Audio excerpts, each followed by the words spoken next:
We're going to go ahead and get started now. So welcome to Supporting and Securing Your Remote Workforce, presented by Atlanta Sound Works. And we've got a great panel put together for you, consisting of Doug Bates, President of CMIT Solutions of Atlanta, Southern Crescent, and Grant Jones, who's a Regional Manager with BIAMP. Gentlemen, thank you so much for being a part of our webinar today. We'll go ahead and I want to start out by giving you an opportunity to introduce yourselves. But before I do that, I want to just do a couple of housekeeping things. Participants, you'll notice down at the bottom of your Zoom window, you may have to roll over it with your mouse, but there's two things. There's a chat, which has a single speech bubble, and there's a Q&A that has two speech bubbles. We want you to use that Q&A throughout the course of the webinar to post your questions. So the Q&A, not the chat, is where we want you to put your questions up there so that we can make sure that we get those answered for you. That will be monitored throughout the webinar. And one other note, we are recording this, and we will post it to the ASW YouTube channel later, so that if there's anybody that you know wasn't able to make it, or somebody assigned you to attend this webinar, and so-and-so would really get a benefit out of this, you can shoot them that link. So those two things are going to happen, and we'll make sure that you get that information. So let's go ahead and get started.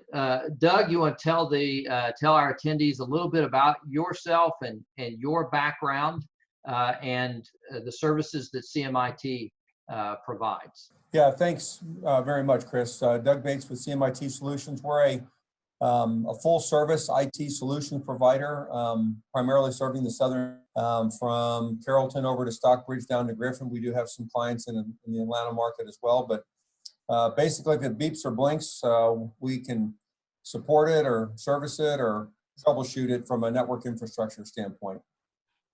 So managed service provider is our core competency. Fantastic. And thank you again for taking the time to be part of our panel today. My pleasure. Grant Jones with BIAMP.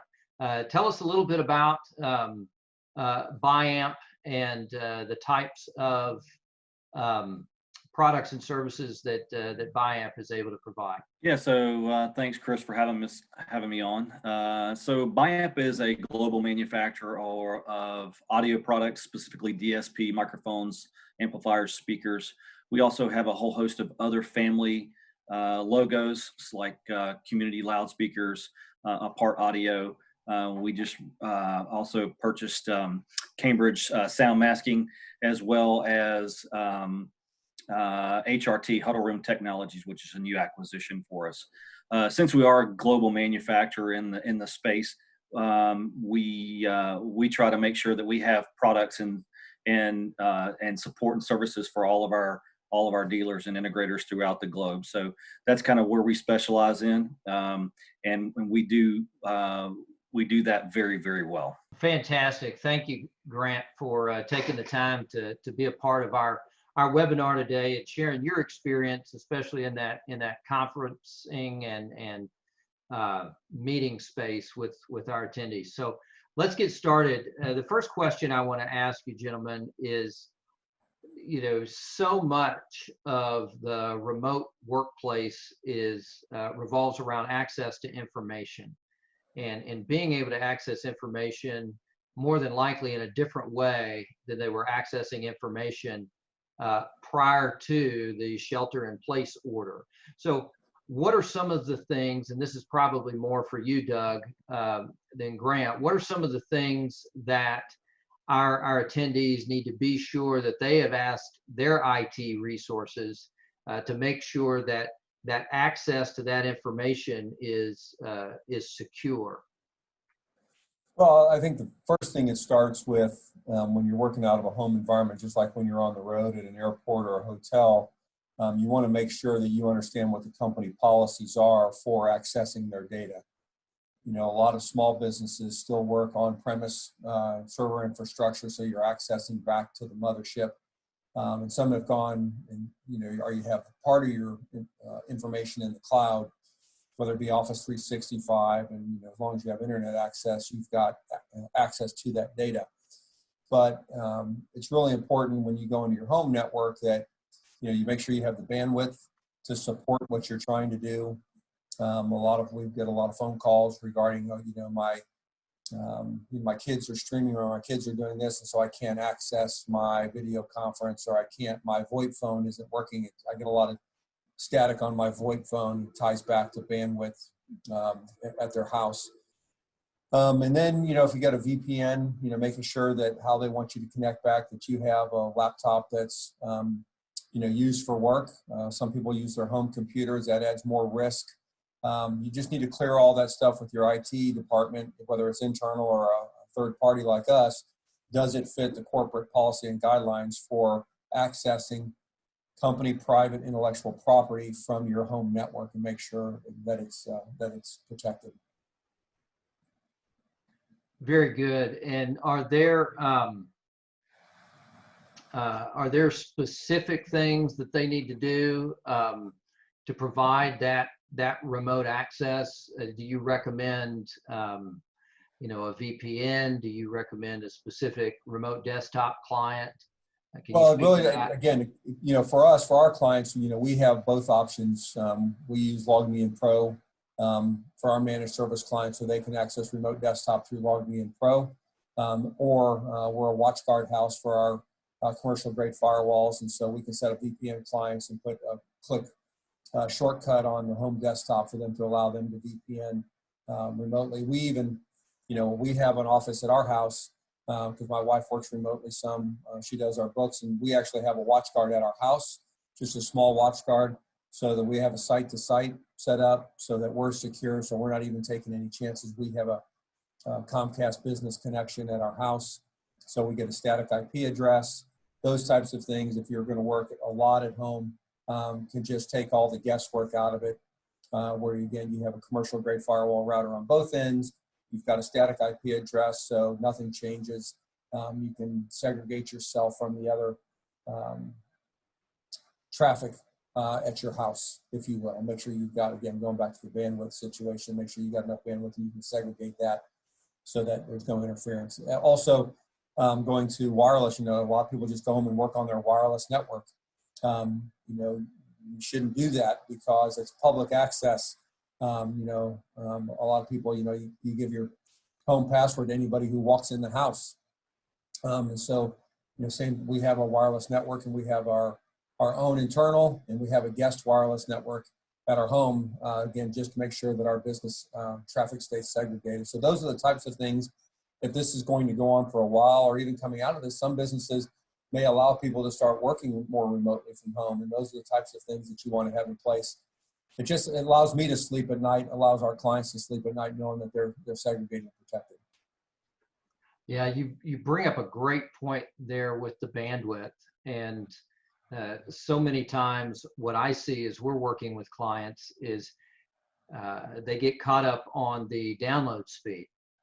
And even if you're buying you know, a business class service, sometimes, oftentimes, if it's not a fiber connection, it's going to be an asymmetric connection. And what I mean by that is your download speed is typically many times higher than your upload speed. Right. And what we'll see is, especially when you're in a remote access like this, where you have the majority of folks accessing remotely, is they didn't consider the upload bandwidth in there. It worked great when everybody was at the office and most of the traffic was sucking down files and that kind of thing. But right. Now when you have two-way traffic, you get that contention. Yeah, and you're exactly right. And fiber, as you know, is much more expensive than the coax connections, and the providers are doing what they can to increase. AT&T in some areas has the 1 gig, the residential.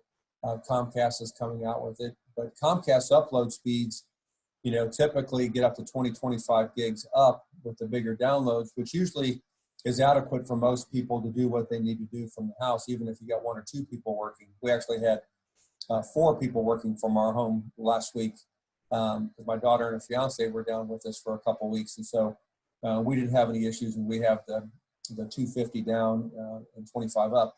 But they have bigger packages. But New Link, AT&T Uverse, they talk about big download speeds, to your point, but their upload speeds are horrible. So when you're trying to send video, people are like, I can't hear you, it's choppy, and they're buffering and having issues. So you're exactly right. Both sides of that equation matter. Yeah, and Grant, maybe you can speak to this just a little bit.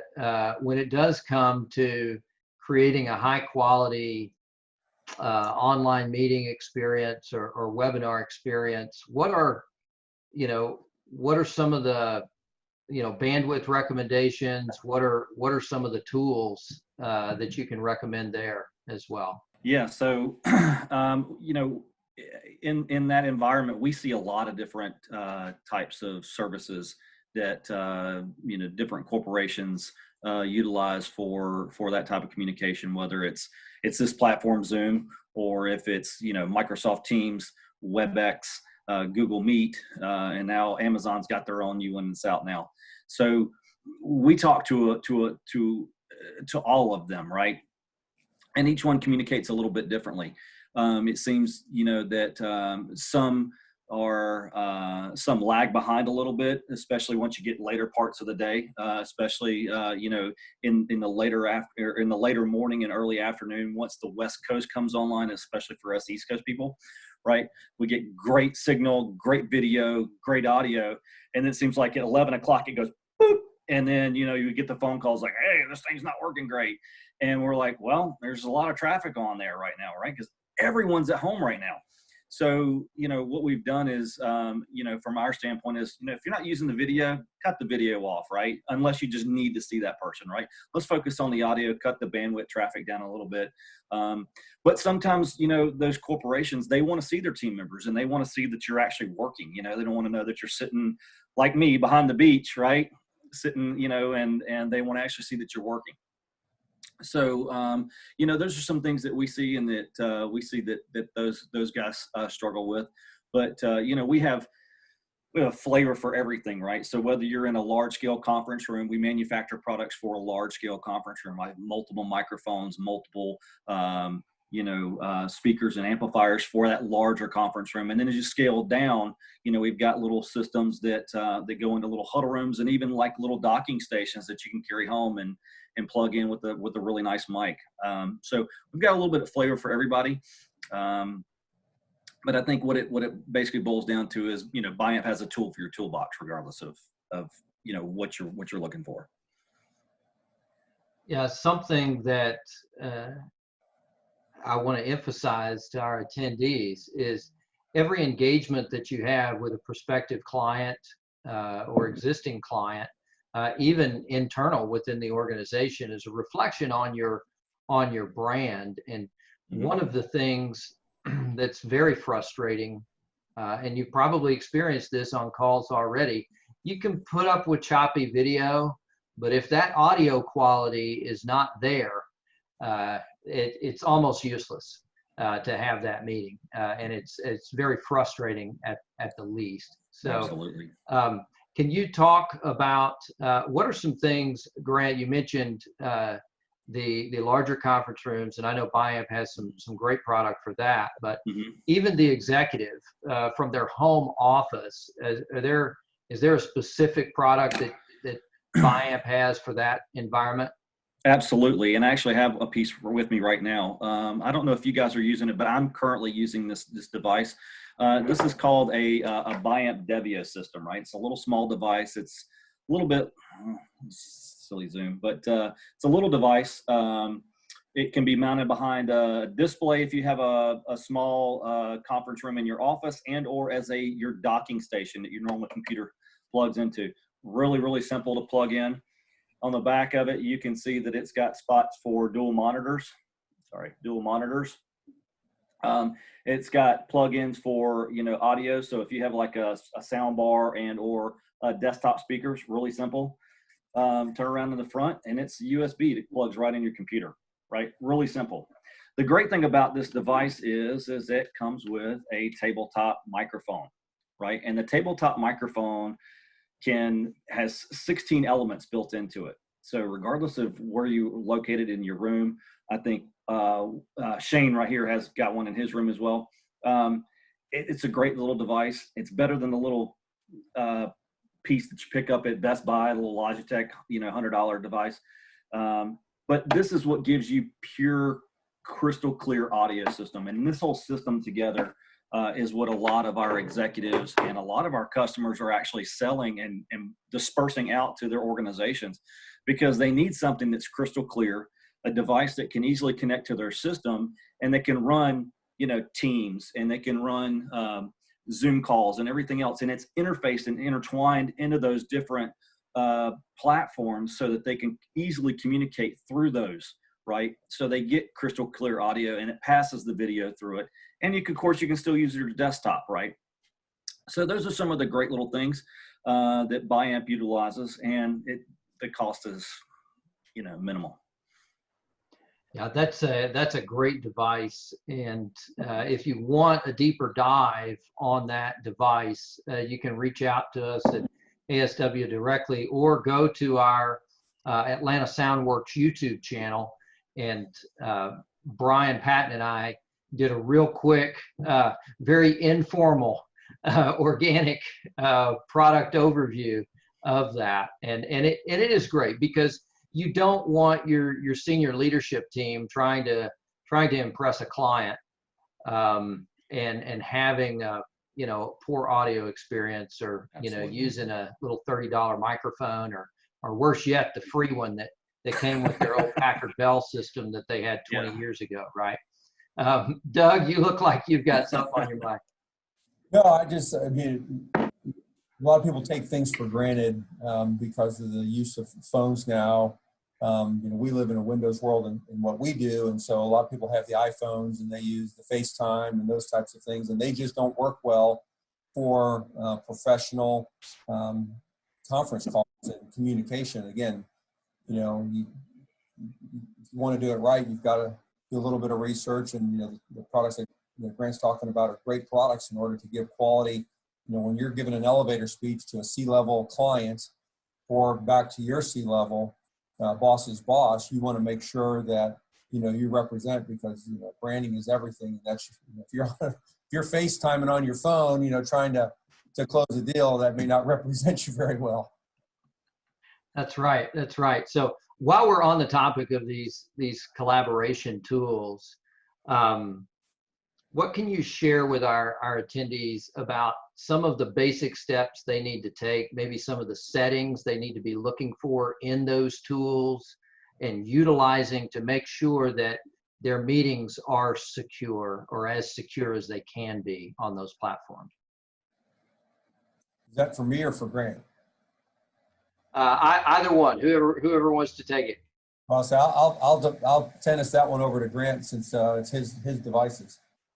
Yeah, so we basically rely off the security of your actual PC, especially with the device that I just showed you, right? So it's basically a connection device, a hub between your PC and the way that you integrate your voice and your video, right? So any type of security would be embedded on that actual device, whether it's a laptop or desktop or whatever it may be. It's all secured based off that. So if your IT department has already set up security parameters for that, then that's what you'll share, right? It's not gonna involve anything other than that. It's just intrinsically involved in that unit, right? So based off of again what those security parameters that your IT or your security team is set for you. Yeah, It's Doug, simply plug and play. mentioned going over the Wi-Fi, making sure your Wi-Fi is secured if you happen to be using that. Other things that we've seen and will advise our clients to do is, and this is something that most people think is an inconvenience. And is it an inconvenience? Yeah, probably. But going ahead and turning on that two-factor authentication, turning on the multi-factor. If you're using Zoom, there's the option in there that a lot of people will turn off, which is the option to set a meeting password. If you don't care if anybody can join your meeting, then fine, don't set that meeting password. But if it's a proprietary meeting where you're going to be sharing things that only need to be shared with the participants on that call, then by all means, utilize that meeting password. Is it an extra step in the login process? Yes, but it's going to keep somebody from what they coined the term Zoom bombing. There's people that will crash Zoom meetings because all you need is that little 9-digit code. Another thing that you can do in your Zoom meetings to help is if you are the host, you can control how participants join. So by all means, maintain control over whether or not video is something that you allow, and also whether or not you set up a lobby. The lobby concept, and this is both, I believe, in Teams and Zoom, is if an invite went out and you're not just restricting that meeting to only the people that were invited, what happens is those people get queued up for either a moderator or the host to then, oh, I recognize that person, go ahead and allow them in this meeting. Or if I don't recognize them, I'm going to leave them in the lobby and they'll never be able to join the meeting or see anything. So there's some things that you need to do within the tool. And with all of these tools, you should really look at the documentation for those tools and follow the security best practices that they recommend.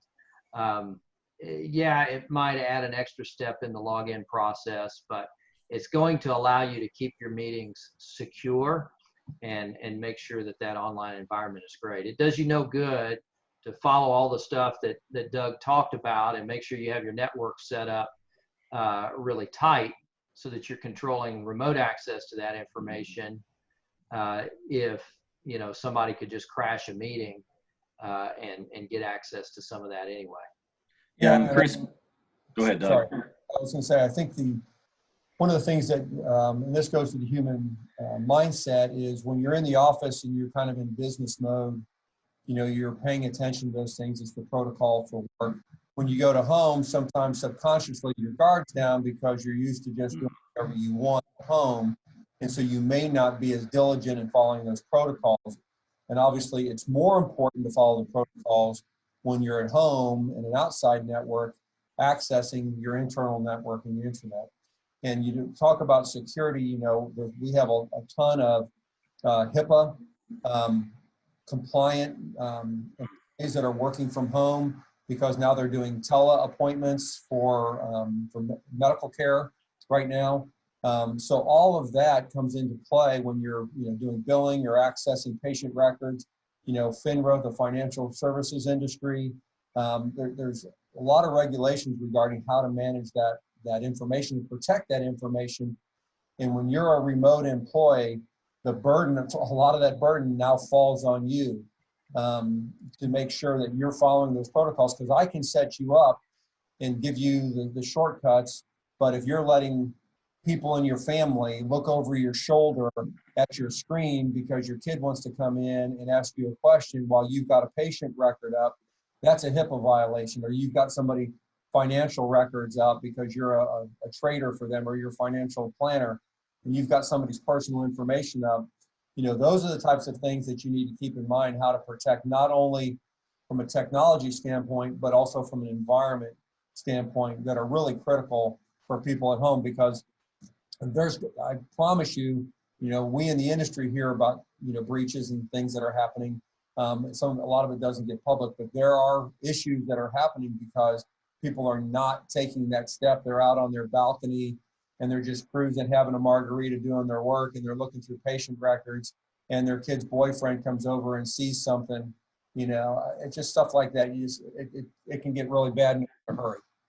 Well, that's what we see, Doug. We see, it's just a lack of training, right? Yeah. We see it's really a lack of training, and and a lot of this was onset of just quickly for a lot of companies, right? They just said, oh, we're going to work remotely, and here it is. And Right. and so, they've kind of thrown a lot of people out into the wolves, and a lot of people have never done, virtual work before, and so now they're trying to relearn how to do that. And I think that that's where, some of these places have failed because they haven't educated or trained their remote employees, their new remote work employees on things of that nature, right? And on top of that, not just sensitivity for the information that's shown on the screen, but actual instructions on how to properly use the software or the soft codec that we're talking on right now. A lot of times they spend 20 minutes just figuring out, hey, well, where's the mute button? It looks like a microphone at the bottom left-hand corner, right? And depending on that the system, it may be ergonomically different where it's positioned on the screen, right? So I think a lot of that has to come from education, and I think that will come as time. But as of right now, you're exactly right. It's just a lack of education because kind of thrown into this, right? So. Yeah, that training is so important. I mean, we went through that learning curve even in our organization, as while the sales team, absolutely, we're used to working remotely, but now we've got the majority of the organization working remotely, and there was a learning curve there. The other thing I want to encourage our attendees, because I know we've got several folks on here that are representing or part of a team with a house of worship or a nonprofit, you still have to pay attention to these things as well.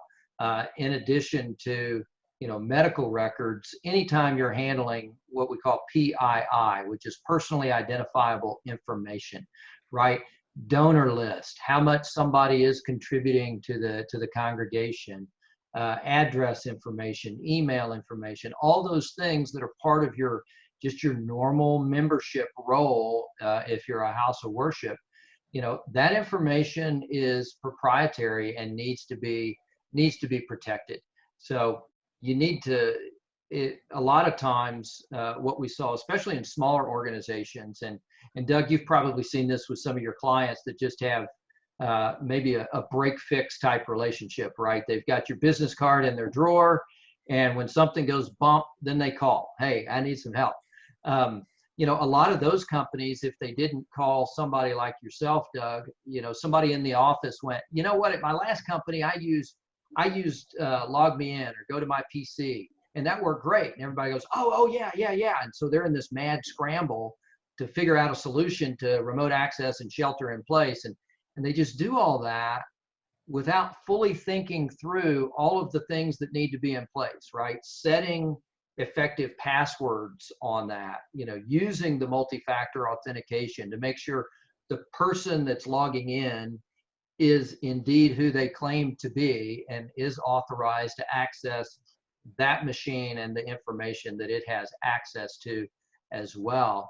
The other thing is, when you're remotely accessing your PC, it's one thing in an office environment, especially if it's an open office environment where somebody's looking over your shoulder, right? And you dare not, even if the network is not set up properly with the right file sharing permissions and those kinds of things, you wouldn't dare access that because somebody would see you and you'd get called out, right?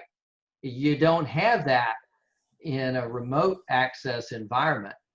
So it's imperative that you get a professional to help you with that if you haven't already. So what are some recommendations you have for that training? What approaches have you seen that are effective, not only just during this time where we've got to teach people how to do the tools, but making that an ongoing part of the culture to educate people on protecting information and even these, phishing and some of the other schemes that are out there to create security holes? Yeah, we actually have a partner called ID Agent that does dark web scanning for us. And when we put that, all our managed service clients have access to that, and they have, we can white label training, phishing training, and incursion. So we can, they can actually send out an email and see who bites. And then we can do training, and so we can specifically target individuals within an organization to see who's more susceptible to clicking on links in one of those campaigns or not. But there's also online learning, so they can go through classes at their own pace. They can track the progress. The management can track the progress, make sure everybody's gone through it. That's important for organizations that are HIPAA compliant or FINRA, or just want to have more robust processes around employee training, so they can track who all's gone through the training and to try and minimize it. You know, a lot of insurance providers, cybersecurity policies now are requiring training or are giving discounts or better rates for organizations that have a policy and procedure for training their employees for some of these incursions, and because it's out there and it's crazy. And you know, there's a lot of people learn a lot of different ways, but going back to what Grant was saying earlier, communication is the most important thing. Consistent, repetitive communication. The threat does not go away. We've had clients be hit multiple times and they're like, oh, gee, we did all this training. Well, when you got human beings involved, you know, there's always a risk for error, unfortunately. So you have to stay after it and continue to be diligent about your training. And then on the other side, what a lot of people forget, going back to you were talking about access and permissions, is, you know, do you have your data backed up? Is your mothership protected? Because heaven forbid, now that you have people out in all these remote locations, somebody is not diligent and somebody gets hacked and they're able to infiltrate into your system because they get into their computer and their remote desktop in, and they get access to your network and they do damage, or they click on something. You know, are you able to recover from it? You know, 70% of small businesses that have a data loss go out of business within 2 years. I think 90% go out within 3 years. So, you know, It can be expensive.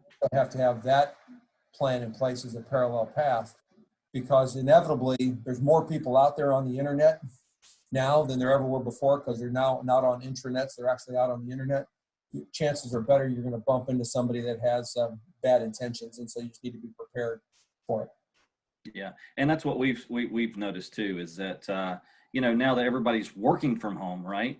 You're typically in your, you know, and for the most part, that what I've seen is that people are working off of their, you know, their work computer, right? And they've got this really nice setup because they brought it home from the office, or their IT department set them up and sent them all this, you know, equipment, and they've come so accustomed to having the same thing that they have at work, but they typically don't have at home. Maybe they just have a laptop, but now they've got dual monitors and they've got all this stuff. And it's real easy for them to go on and say, oh, let me go to Facebook, or let me go to Instagram, or let me go to this, let me go to that. And then the next thing you know, they've opened up all this stuff. And since they're not on that intranet and they're not really protected, they are open for attacks. And so I think people have to be mindful of things like that. Yep.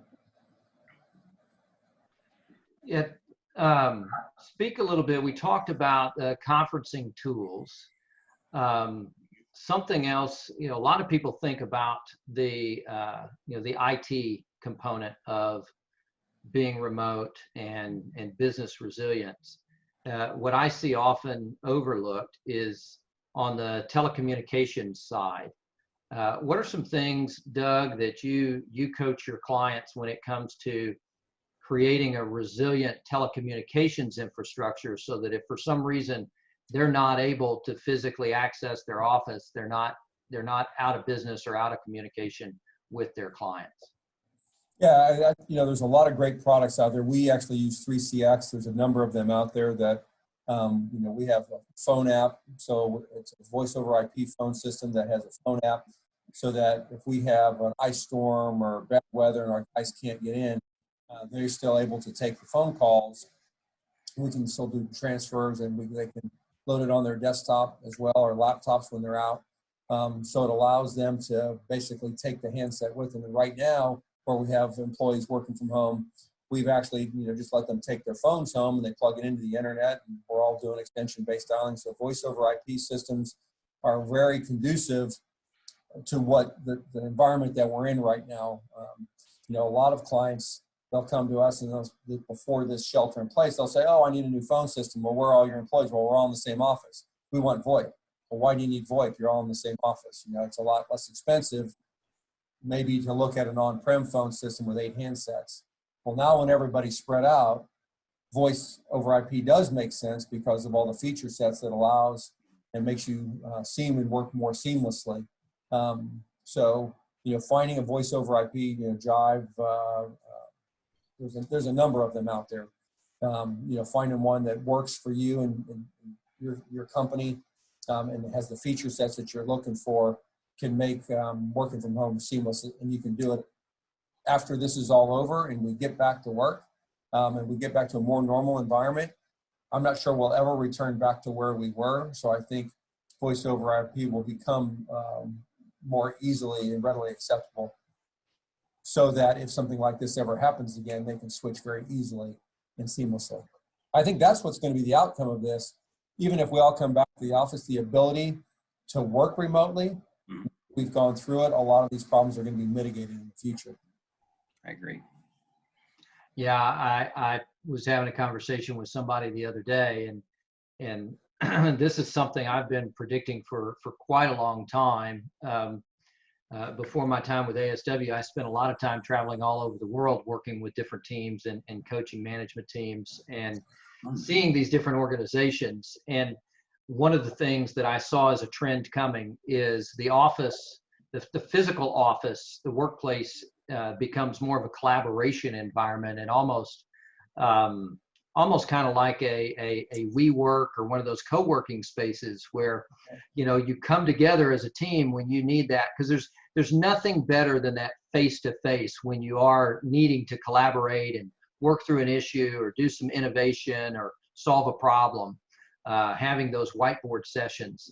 But then, you scatter back out now that everybody's got their marching orders, and you go. So what I see is a lot of these offices that were, maybe mid-level and lower level employee offices start getting converted to huddle spaces, and you put them into the room reservation system on your Outlook calendar, your Exchange, just like any other meeting room, and you reserve it, or you reserve a day office for the day when you're going to be working from the office, just because you want to change a pace.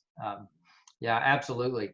We moved our congregation, our church offices over to Ring Central. Goodness gracious, I guess almost 10 years ago now, and that has served us so well, especially as we've moved different ministers to different offices, and we've gone through different iterations of a leadership structure as far as staff on the payroll, and even volunteers being able to create those virtual extensions. And then right now, our main receptionist can do everything that she was doing up at the building.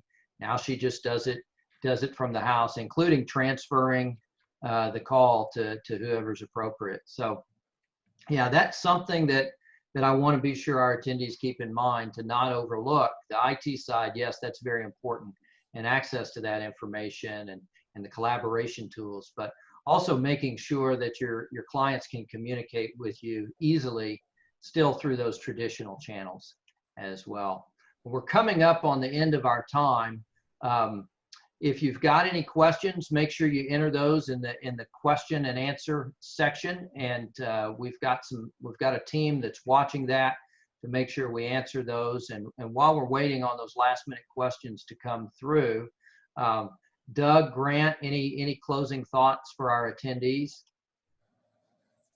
Common sense, I think, is the most important thing. Everything you do at home, you should think, if it was your business, is it worth the effort? So talking about the two-factor authentication, encrypted emails, those types of things. If it was your business, how would you want to protect it? I think it's the best. I used to work at Lego Toys years ago, and they always say, run the business as if you were the owner. How would you spend your money? How would you make decisions? And I think that's the best advice. Served me well. I've been a remote employee in sales for almost 30 years. And if you think that way, it'll serve you very well. So just apply those common sense principles and protect it like it was your own. Yeah.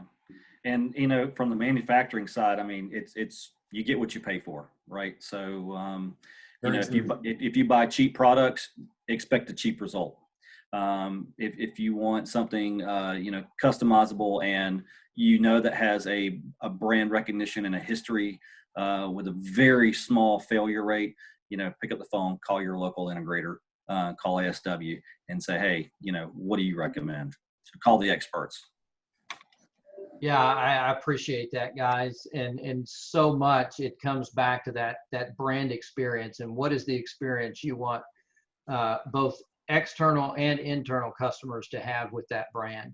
And I know, for the first few weeks of this whole shelter in place thing, there was a lot of grace given to organizations as they figured this out. But as things move along, I think what you're going to find is, even a house of worship, your congregants, your congregation is going to expect the leadership to have figured out how to reliably live stream the service and engage with the congregation.